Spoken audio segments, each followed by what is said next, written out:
Assalamu alaikum, жылқы сүйүүчүлөр. Şu кунан сатууга чыкты. Арканкы эки бутак. Кашказы, Тоголок Кашкадан чоңураак. Аксы району, Кербен шаары. Толугураак маалыматты дагы эгезинен алсаңар болот. Узундуктарын карагыла. Машалла. Өтө жакшы нерсе. Али үйрөтүлө элек. Өзүңөр үйрөтүп минсеңер болот. Өтө курч жаныбар. Аксы району, Кербен шаары. Доставкалар болот. Кыргызстан ичи коңшу өлкөлөргө дагы бар. Чалып байлансаңар болот. Буту кол таза, урулган шиген жер жок.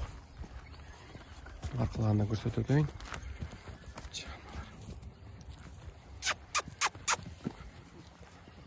Мойын узуктарын карагыла. Фигурасы өтө сонун. Акчасы да жеңил коюлат. Кунанга жараша. Жашы 2 жаш. Акчасына келсек, акчасы $2000 кеми бар. Чалып байлансаңар болот.